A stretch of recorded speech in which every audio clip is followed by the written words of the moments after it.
Tony here from Refinement, Not Retirement, the podcast in which we've been sharing with you, dear listener, our final journey. Sounds a bit morbid, doesn't it? But our final journey in terms of the period since we closed down our business, which was at the end of 2022, and transitioned wholly to what we call the refinement period of our lives together. And when I say we, I'm also referring to my wife, Christine, who does like to join me on air from time to time, but is not here with me today, as she is visiting her lovely mummy, who is over 90 years old, and which gives me the opportunity to talk to you directly. And I'm here today to give you my review of the MG5 electric SUV. It's the trophy long-range model, but in comparison directly to our other car, which is a Tesla Model 3 Highland. I've been asked by many people to give my views on the two cars. It did seem a bit strange it has seemed a bit strange to others that we have two long-range vehicles. When last time I was on here, I gave my review, my first impressions of our then brand new Tesla Model 3 Highland. I think I'd only recently picked it up, and gave my immediate sort of impressions of the car, which is a fantastic car. And if you haven't listened to that episode, I would encourage you to do so that it will give you more context for this one. Not that you have to listen to that one first. But it will give you some more details about the Tesla Model 3 Highland than I'm going to cover today, because today I'm going to be really just dealing with a direct comparison between the two vehicles. Now, the time I recorded that last podcast episode reviewing the newly acquired Tesla, we had a second car, and that second car was a Mini electric, and we were very pleased with that when we first got it. We bought it used, and it served us very well for a period of about a year, I think. But ultimately, we thought. Let me explain why we got it. We got it because we thought it was a bit sort of extravagant and resource heavy to be driving locally in a big car like the Tesla, for doing things like going to play pickleball and shopping locally. So we wanted something that was more of a runaround. We still wanted to be purely electric, and the Mini served that purpose. But after a while, we did find the range on the Mini, which is really 90 to 100 miles an hour. 90 to 100 miles. We did find that range a bit too short. Not that we drive locally that far, but occasionally we want to drive a bit further than just to the shops and pickleball, and it really is a bit too sailing too close to the wind, that sort of range. And also it means that the car has to be charged every single day, so that got a bit wearing. And the other thing that grated was that the Mini is just a little bit too small, especially for old bodies that have been playing a sport like pickleball. You get out and you think, getting in and out is a little bit uncomfortable. And painful. Let's put it that way. So we thought we would buy another used car that was bigger. Probably, we wanted an SUV. The Tesla Model 3 is obviously not an SUV. So we thought it would be nice to have an SUV with more range. But when we were looking around at what we could replace the Mini with, the prices that we would have to pay for a SUV that we actually wanted, and we were looking for things like the latest version of the Kia Niro, that sort of thing. When we looked at that, we thought, well, I think we were looking at sort of 20 to 25,000, and that just seemed quite a lot for a second car. that was used. And, with all the advantages you get with a new car, particularly the warranty, and with an electric car, the rapidly advancing tech, we thought, well, what about a new one? And we were very pleasantly surprised to find out the price point of the MG S5. We got one of the first ones, I think, to arrive in the UK. It was not much more than £30,000. You can get one of the lower spec models for less than that, I think. So we thought it would be better to go for that. A brand new SUV, and it's really well featured, this SUV. And so we keep now that we have the MG, we keep that as our day-to-day car, and we save the Tesla for long journeys. The main reason for that is the Tesla supercharging network, which is just brilliant. The car does everything, tells you where to charge. The pricing on the electricity when you do have to charge on the road is far less than anything else out there. I mean, when you think what companies like InstaVolt charge and GridServe, I mean, I personally think their pricing is unrealistic. And Teslas are not only much better in that respect, but also always reliable and very, very easy to use.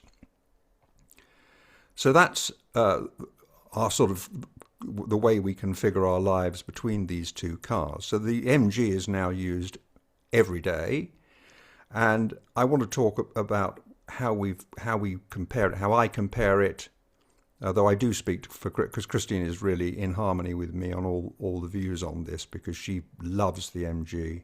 She also loves the Tesla, and we often remark when we do go on a long journey, it's so nice to drive the Tesla. It has so many conveniences.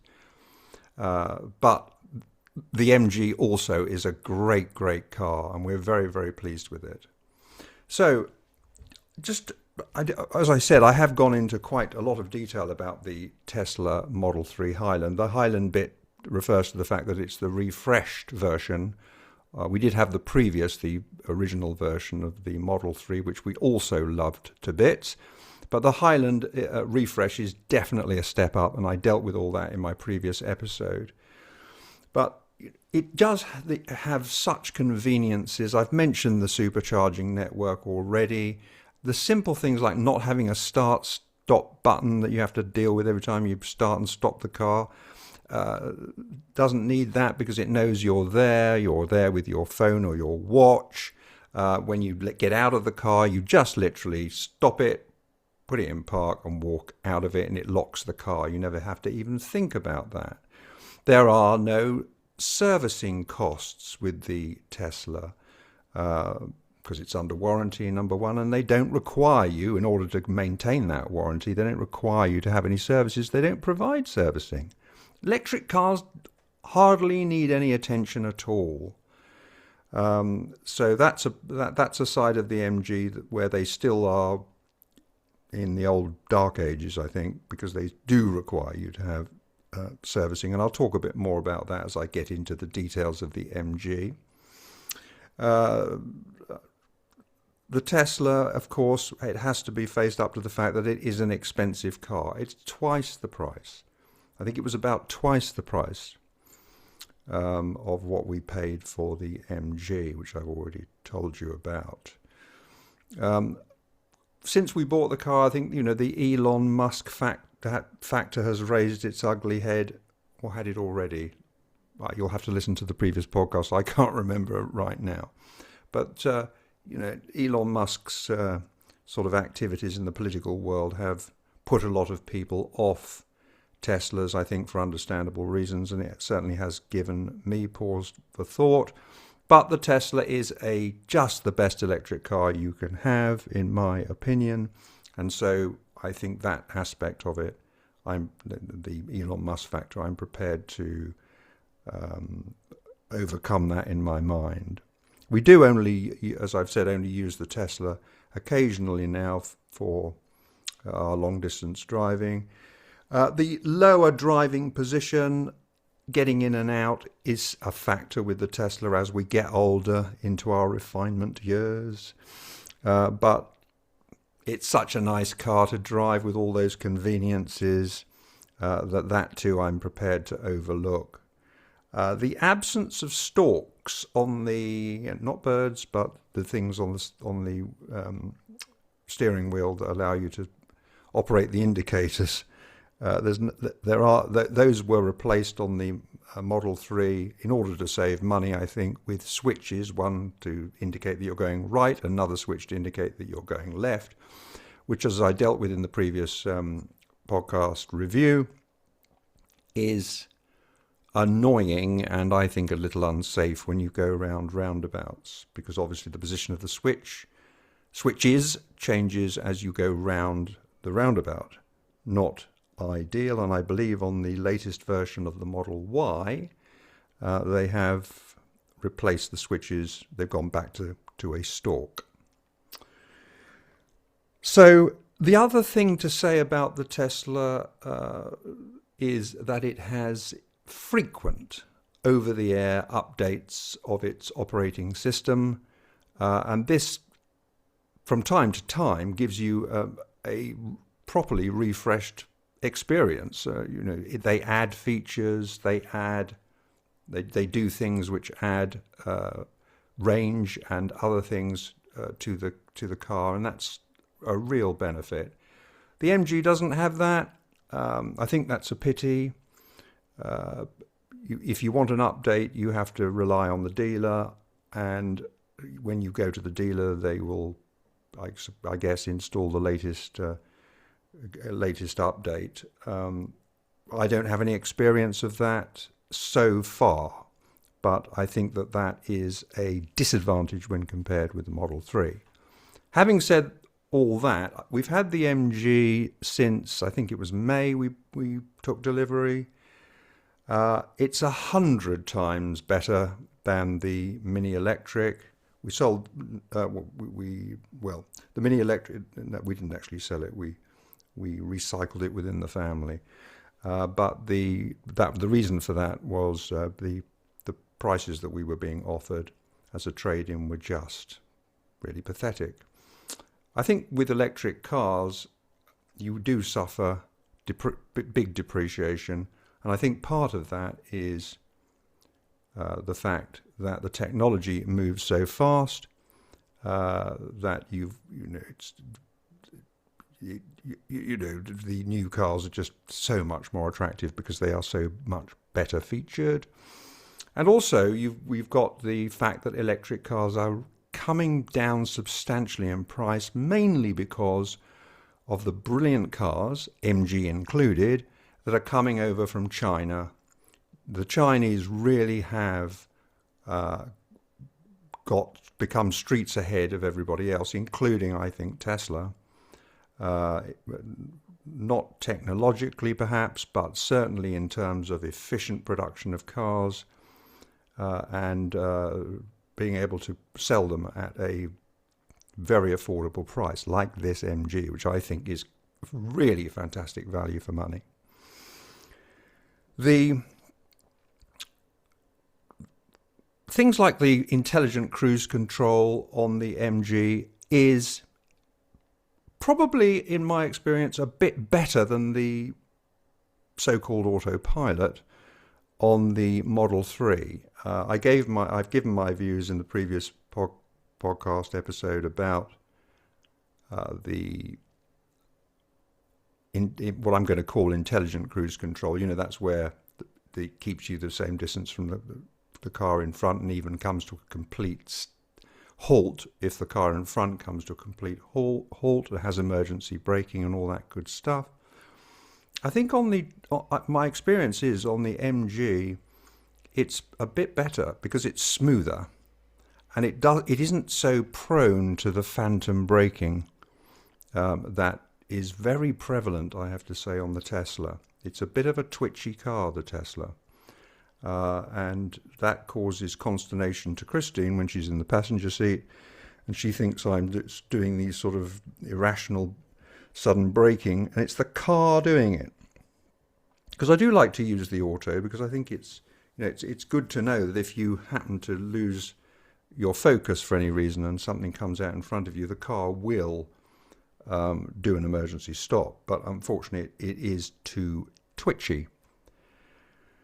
But as covered in my review of the Model 3, one big problem on Teslas is the windscreen wiper system. The automatic windscreen wiper system, which relies on cameras on the Tesla and not on the conventional sensors in the windscreen, just doesn't work. It just doesn't work well enough, let's put it that way. So it was a delight even on the Mini to have that feature, have a proper conventional automatic wiping system that really works and works really well, as opposed to the Tesla iteration of it, which doesn't work well, and that's notorious amongst Tesla drivers as a problem. So the MG have gone the conventional route, and that works very well indeed. The other thing I like about the MG versus the Tesla is that it has physical buttons for things like the radio volume and the air conditioning system, for example. And a traditional knob is much, much better than having to do everything through the screen on the car or with your voice, which is unsatisfactory because it doesn't work very well either. So I like the physical buttons. The 360 camera on both cars. So the 360 camera on the Model 3 was something that was added through an over-the-air update. So that will give you a really good example of how you get a really good feature for the car added to it through an over-the-air update. The Tesla works using Tesla Vision, which is a bit like the wiper thing, only it works very well for this in this particular feature, the 360 camera, because it gives you a kind of heat map representation of all the objects around you, and I find that very reliable, although it's not like a real world picture of aerial picture of the car and its surroundings. It is accurate. Now that is different on the MG. The first impression of the 360 camera on the MG is really good because the quality of the picture is fantastic. I mean, we can see every bit of the gravel on our drive and all the bushes around you and everything, and it's a real image, a real proper image, photograph if you like, which is great. Unfortunately though, I've had an experience of damaging the MG because it can give you what it looks like a fantastic picture, which isn't an accurate measurement of the gap between you and the obstacle. There's a technical reason for that, which I won't go into here, but I do intend to talk more about this particular issue later in detail on another episode, because it is something that I think everybody needs to be aware of, because I damaged the car on a skip that was in our driveway because it showed a gap between the vehicle and the skip which wasn't there because of a distortion that the stitching together of the images from the cameras around the car, as I understand it, having researched this, that can give a misleading picture because a skip in particular, it's not a perfect square or rectangle, is it? It has an overhang. And what was happening, I've since learned, is that the overhang is not being shown, only the physical area, I suppose, at ground level. I don't know if I'm describing this correctly, but it's because of the overhang, this provides a distorted view, and the camera was showing a gap which didn't exist. The car was actually against the skip. So that was an unfortunate thing, and I think it's something that people need to be made aware of and warned about very, very clearly. So that was a drawback that I learnt through unfortunate circumstances. But the 360 camera otherwise is brilliant. Now that I know about that deficiency, I obviously can take some warning of that. The other thing, the other comparison between the two cars is the automatic dipping of headlamps. Not very good on the MG. Constantly get flashed by people because it doesn't dip the lights as advertised. So they have to be manually dipped a lot. I mean, I suppose it's better than nothing, or is it though? Because if you think your lights are going to be dipped and they're dazzling oncoming drivers, I'm not sure that I wouldn't just prefer to have just to do it manually, which you can do. You can just do it manually, but you have to do that so much, and if you forget, the car will dazzle people and not dip them in time or at all in some cases. Now let's compare that with the Model 3. Another over-the-air update was the adaptive headlamps, which now you don't have to dip the lights because the car automatically, as I understand it, adjusts the pixels in the headlamps so that I guess it reduces the intensity of the headlamp so that it doesn't dazzle oncoming drivers. I had to sort of learn about how that worked, but or perhaps they did some bug fixes, I can't remember which, in subsequent over-the-air updates. But the adaptive headlamps now work really, really well, and I don't even need to think about that. I never get flashed by people coming the other way. And it also adjusts for when you come up against the rear of cars in front of you. Really good. Full marks to Tesla on that one.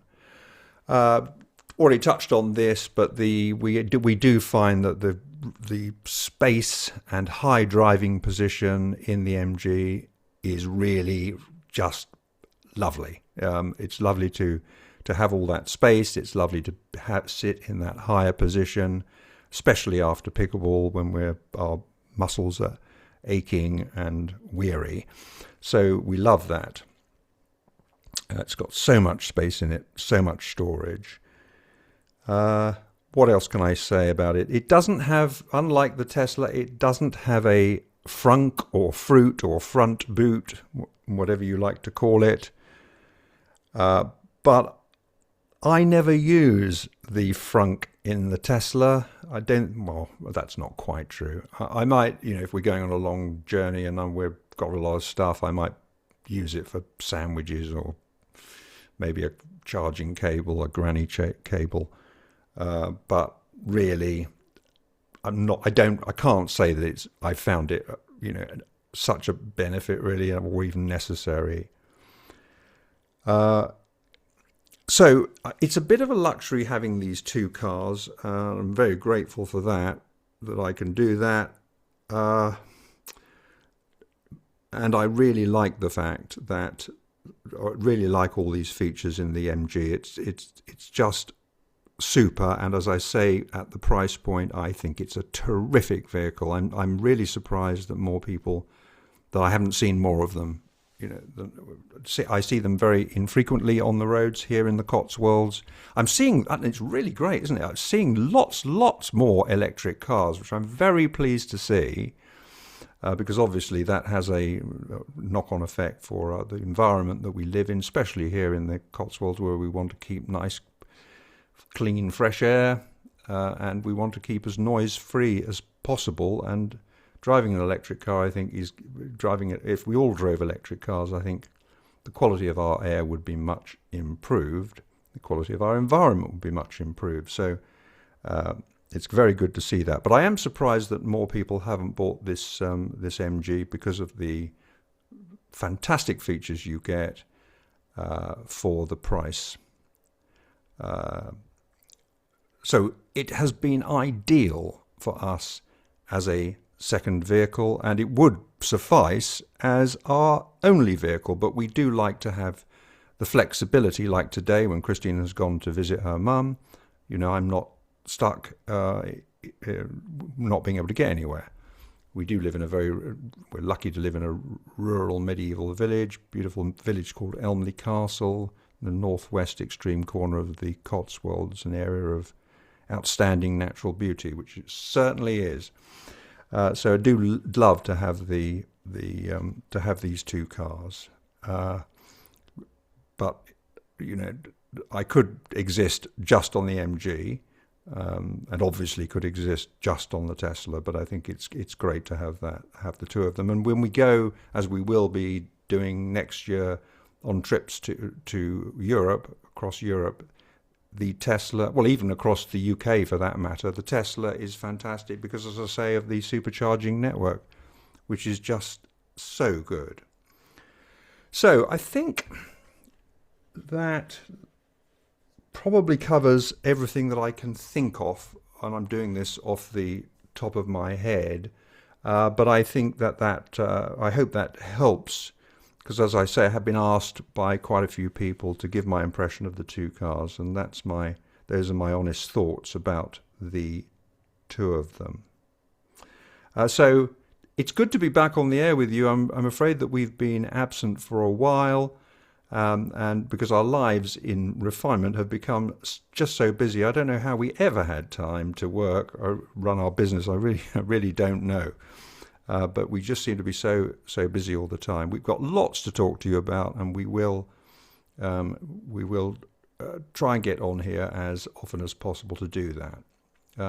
But for now, I think I'm going to sign off right now and say thank you for joining me. And if you've got any comments, the best way to communicate with us is via our Refinement Not Retirement Facebook page, where I will post a picture of the MG, which is in a beautiful, I think they call it Piccadilly blue colour. I'll post a picture of it there so you can see in the flesh what I'm talking about. But for now, goodbye from me, and I look forward to chatting with you next time. Bye for now.